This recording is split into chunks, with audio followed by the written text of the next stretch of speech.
defending the free market, and making the moral case for capitalism. The Justin Moore Show.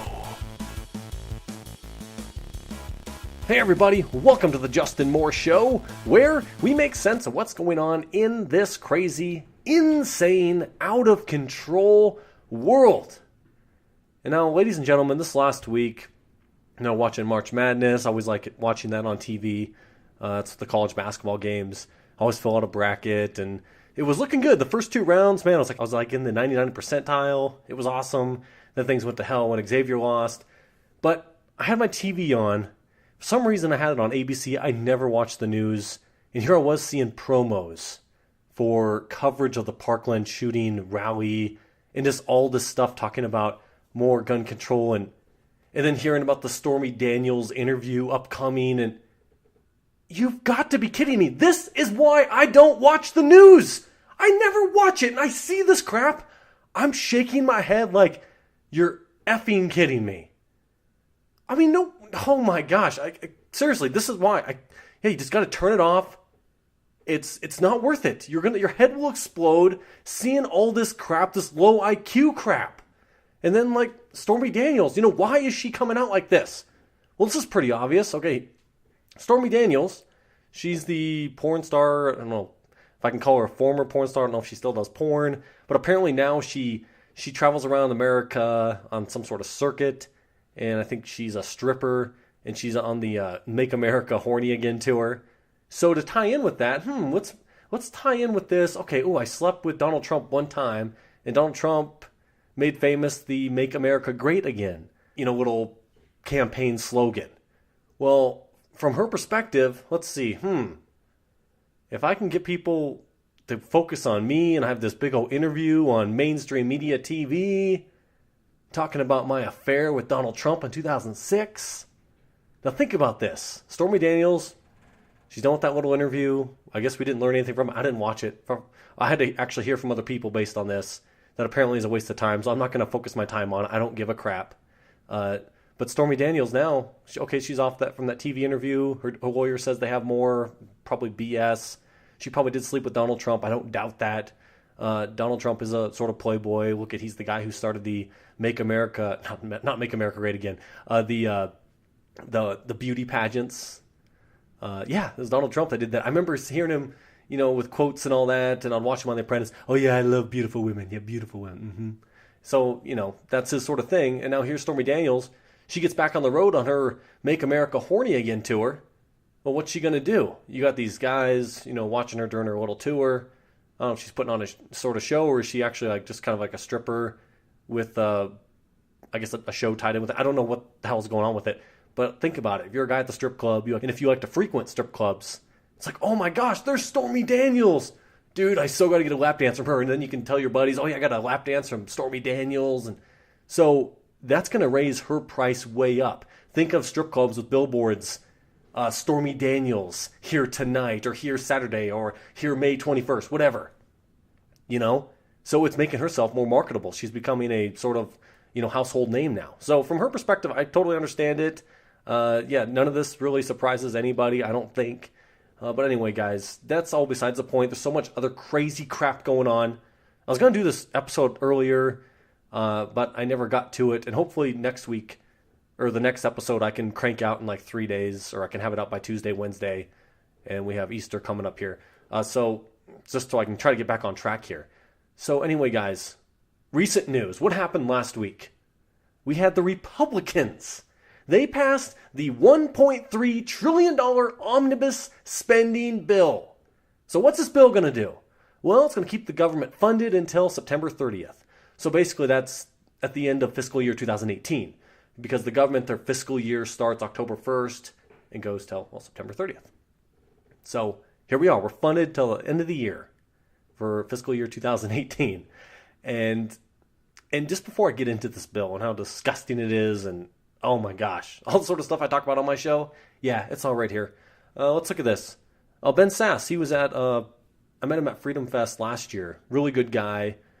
He's definitely one of the freedom fighters out there on Capitol Hill. And he said this about the bill. Every Republican would vote against this disgusting pork bill if a Democrat were president. end quote.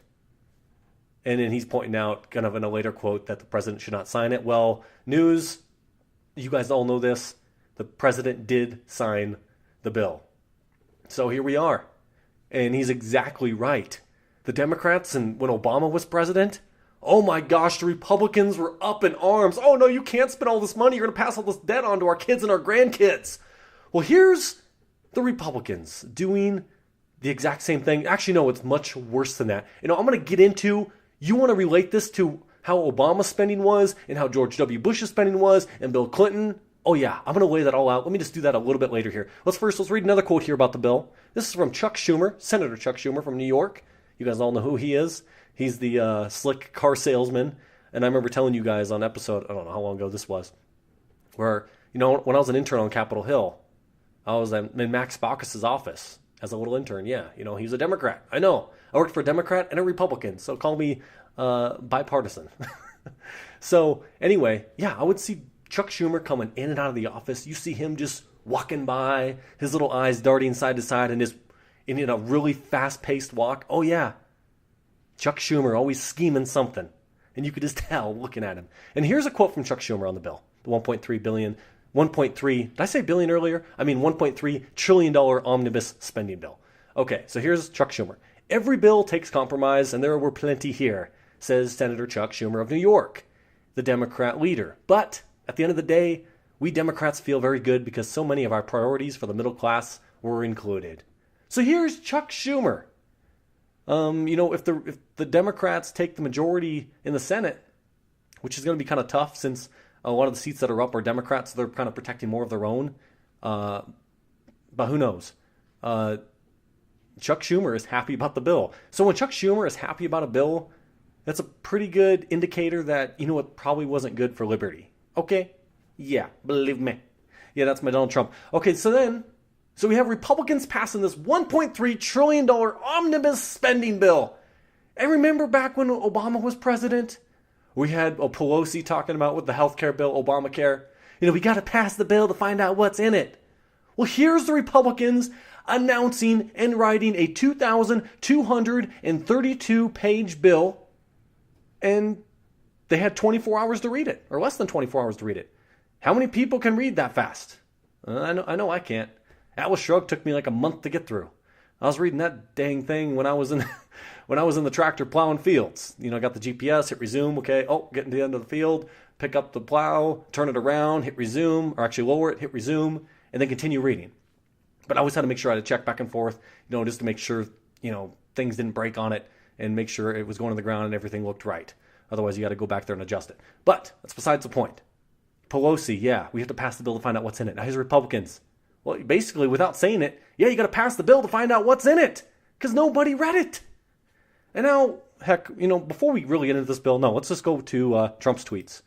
Okay, where are Trump's tweets? Right here. Going back into, right when he signed this thing. Oh, right before he signed it, this is what he said. I'm considering a veto of the omnibus spending bill based on the fact that 800,000 plus DACA recipients have been totally abandoned by the Democrats, not even mentioned in the bill. And the border wall, which is desperately needed for our national defense, is not fully funded. Okay, so Trump said that. So he's threatening a veto. The veto didn't happen. He signed it. And now, here's what he said after he signed it.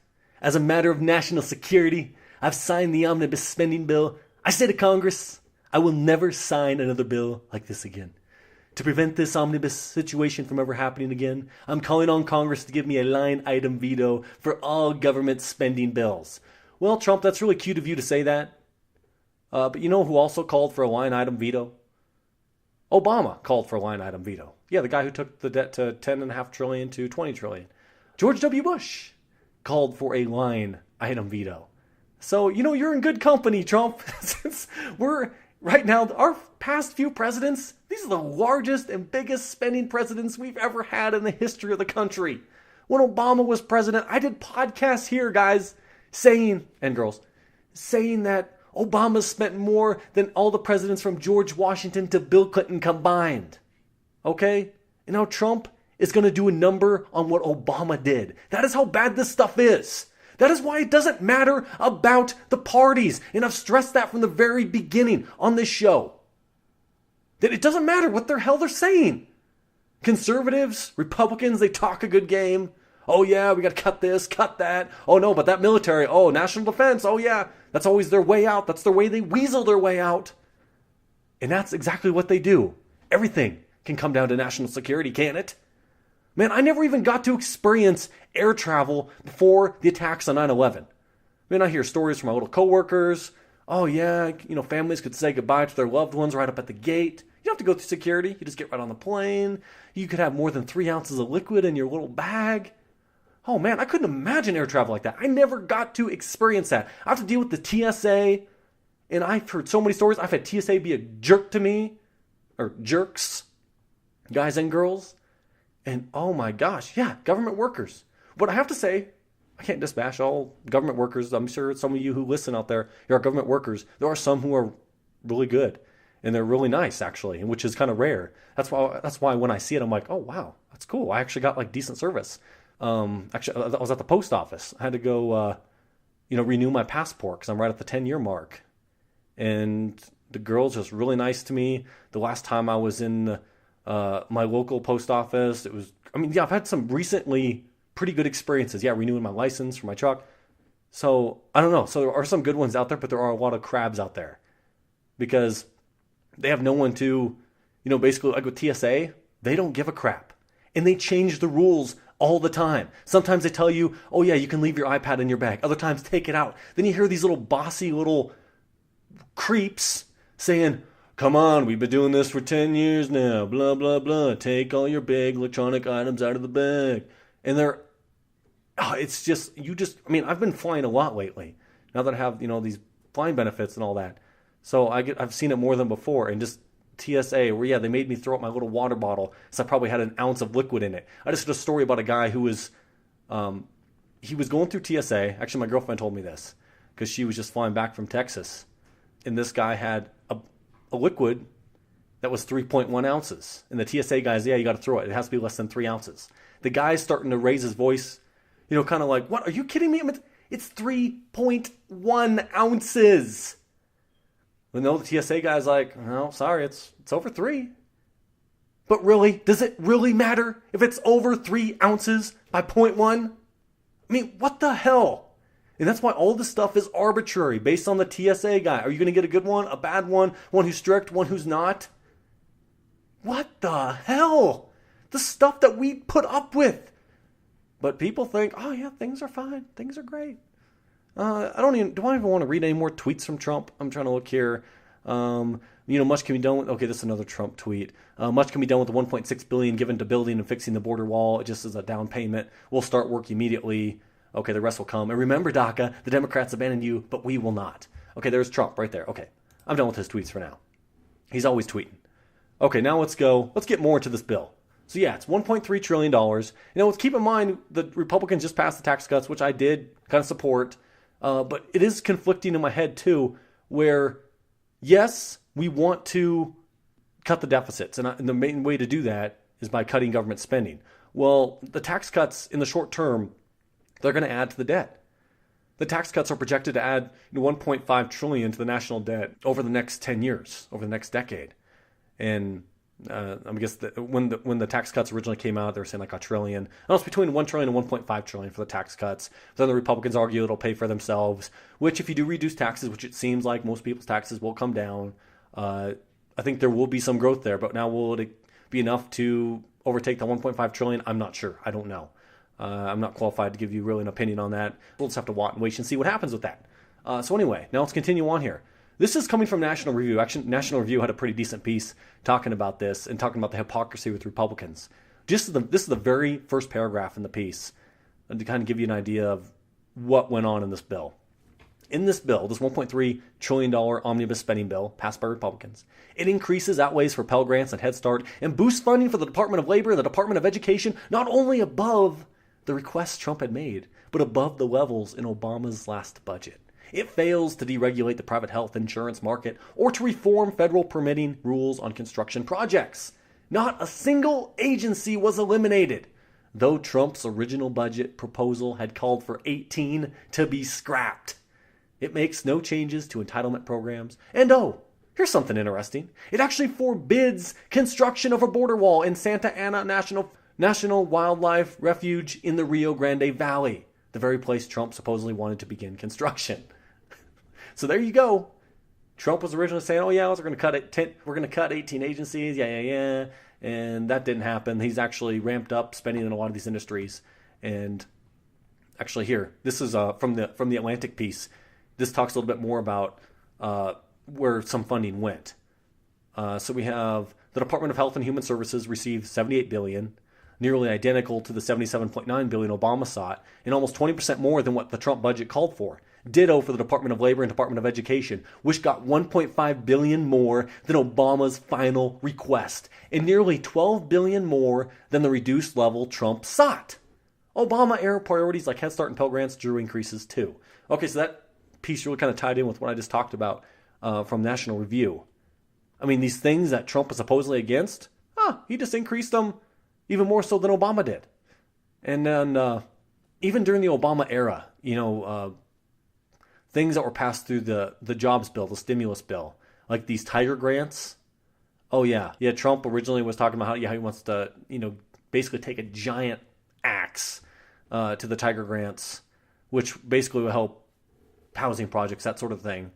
He actually tripled the budget for those, giving them $1.5 billion compared to the $500 million that Obama sent their way the last several years of his presidency.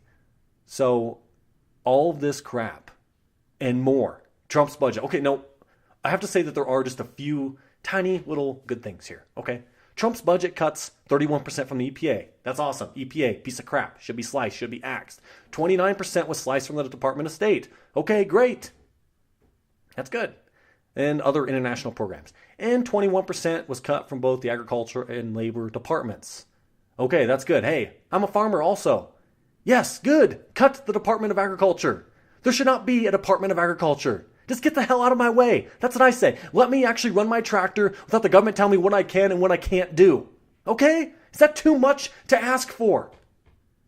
And then, the Department of Energy, that was one of those programs that, one of those departments that Trump actually wanted to get rid of. Well, he actually increased that department budget by 14%. And, Trump, during his little tweets, he's pointing out, basically, okay, I had to increase the spending. I didn't want to do it, but I had to because, I wanted to ramp up military spending. Well, if you look at non-military spending in this budget, it's actually increased $63 billion from last year's budget. So non-military spending still went up. Okay? Well, and actually, no, let's go back to Trump's little tweets here. He says here, basically, he's blaming the Democrats, kind of saying like, he really didn't want to do it, and he hated funding all this money, but he had to do it, basically. Here he says right here, because of the $700 and $716 billion gotten to rebuild our military, many jobs are created and our military is again rich. Building a great border wall with drugs, poison, and enemy combatants pouring into our country is all about national defense. Build wall through M. Now, a lot of people are speculating when he says M, they mean military. So by Trump increasing the military budget, people think that he can get funding for his border wall through that. But no, there was another quote basically that Trump's saying, I hated funding all these ridiculous little Democrat projects, but it's kind of what I had to do because I wanted to ramp up military spending. And also in this budget, Trump, he gave a pay raise to our troops. Actually, I found a good piece here from Forbes. I just want to read. Basically, this lady kind of has some bullet points, talks about main categories that are addressed in this bill. Like, for instance, tax administration. The Internal Revenue Service finally gets funding. After years of cuts, the bill allocates $11.4 billion to IRS, $196 million more than last year. The money is used to improve customer service and fund a business system modernizing program meant to bring IRS systems into the 21st century. Oh my gosh, our IRS isn't in the 21st century. Oh crap, how did that happen? And what's so amazing here? And then later in the piece, she's addressing and pointing out, look at what the funding is going to with the IRS. Okay, they want to improve customer service. Here's what they want to do with the money. Require an employee training program focusing on, among other things, dealing courteously with taxpayers. Here's another one. Implementing policies and procedures to safeguard the confidentiality of taxpayer information and protect against identity theft. Oh, geez, I hope they were doing that before. Increasing facilities and staff to provide sufficient and effective 1-800 helpline service for taxpayers. Oh my gosh. I mean, shouldn't this already be part of their job description, all of this crap here? There's more that she lists. Oh, here's another one right here. Prohibiting the use of agency funds to target citizens of the United States for exercising any right guaranteed under the First Amendment to the Constitution of the United States, or to target groups of regulatory scrutiny based on their ideological beliefs. Okay, yeah, no, there was an issue with that, and obviously that should be common sense too, but the IRS purposely does that, like when they were targeting Tea Party groups. Now the Tea Party is dead. Now let's continue on here. Border security. Yeah, the bill provides the $1.6 billion funding for border security. However, don't start mixing up the plaster just yet. The funding can't be used for the wall. Language in the bill only allows fencing similar to what's already in place. Then we have money in this bill going to the opioid crisis. The bill includes $500 million to fund research on opioid addictions and billions more in other programming and studies, including those related to opioid alternatives. Lest you doubt the impact of the crisis on the economy, the word opioid appears 24 times in the bill. Okay. Then we have elections. We have $380 million going to enhance states' electronic enhancements to, voting, these voting machines. The military, yeah, they see a 2.4% raise. This is the largest raise they've seen since 2010. And we have money in this bill going to NASA. NASA is a big winner in this bill. They're getting far more than the agency requested, including for space technology and exploration. Well, now the space race is back. We're back in, it's basically another Cold War with Russia and China.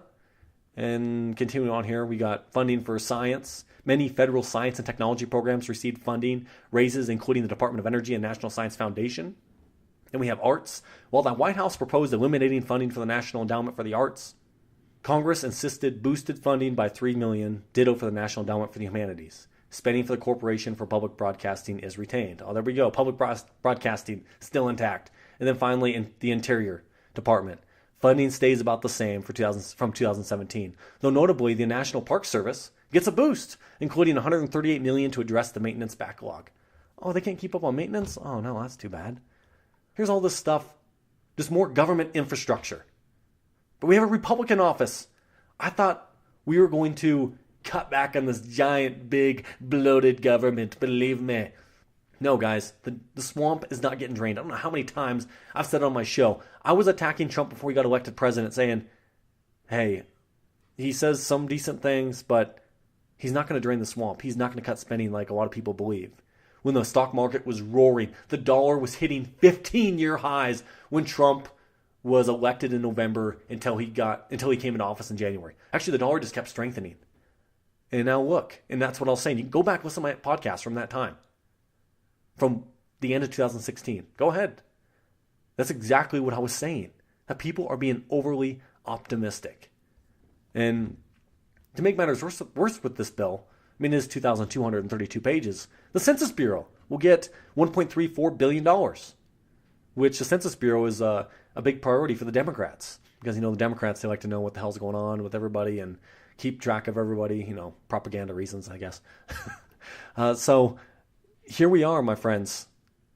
And we have guys in Congress, some of the good guys, like say Jim Jordan, Republican from Ohio, in the House. He was saying that this spending bill is, quote, maybe the worst bill I've ever seen, end quote.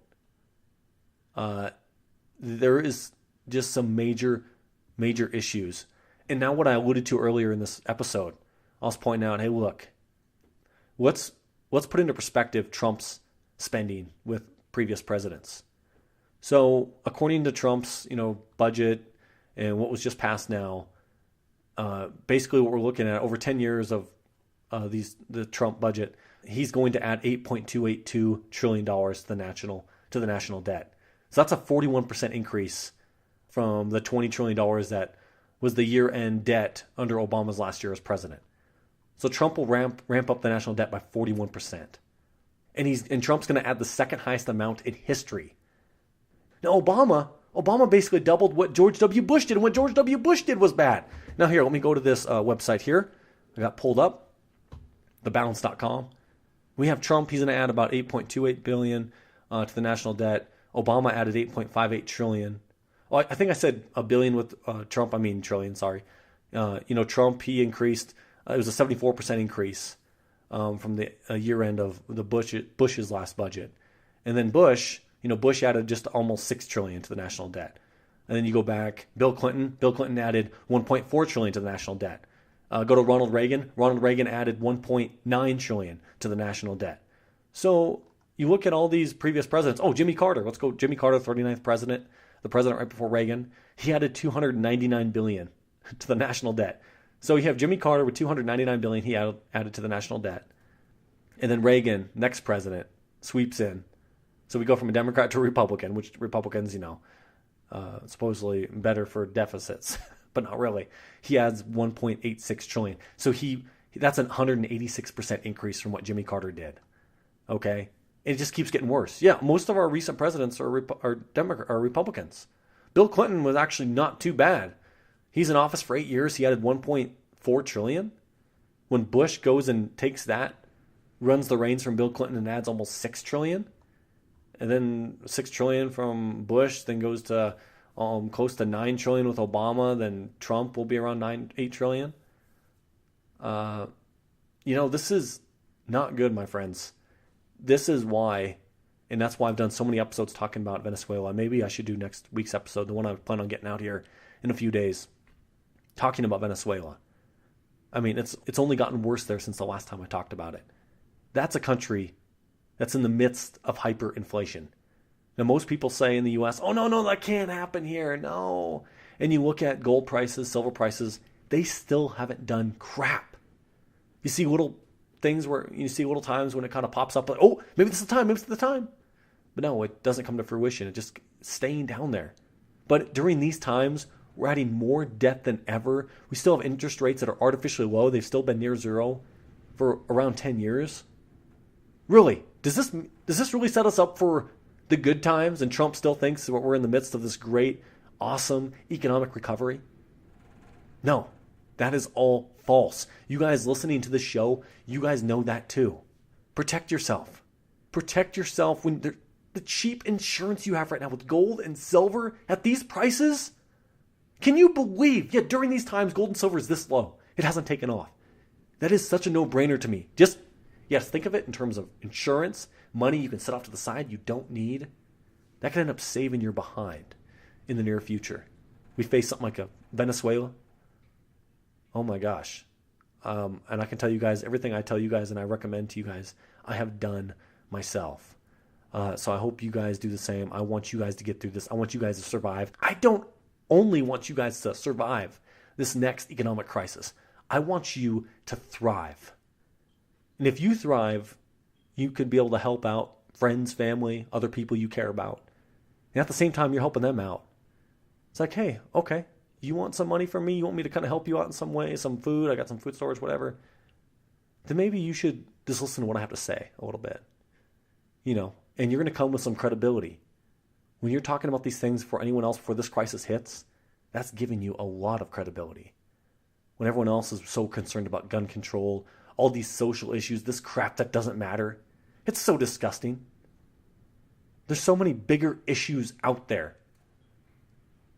Oh my gosh, I'm serious. It's so nice I have this show I can kind of vent about this stuff. So anyway, guys, let me just end it right there. I'm already going longer than I wanted to on this episode. But anyway, guys, I thank you for being here today. You can catch up on old episodes. Go to justinmoreshow.com. More spelled M-O-H-R, obviously. You can buy goods from my little Amazon link there. You can donate to the show if you want. I'll send you bonus episodes. Join Tom Wood's Liberty Classroom, become a smarter libertarian or just better in history in general, and all sorts of topics they discuss on his different courses he has. I think he has around 17 courses. Yeah, about history, history of economic thought, history of political thought, the revolution. Talking. Oh my gosh, there's so much information. And information is power in this day and age, the information age. So guys, please, if you guys can do that stuff, make yourself smarter, wiser, better, and help me out if you can, I greatly appreciate it. I thank you guys so much for being here. I will talk with all you guys next week, and I'm looking forward to it. This is Justin Moore, signing off.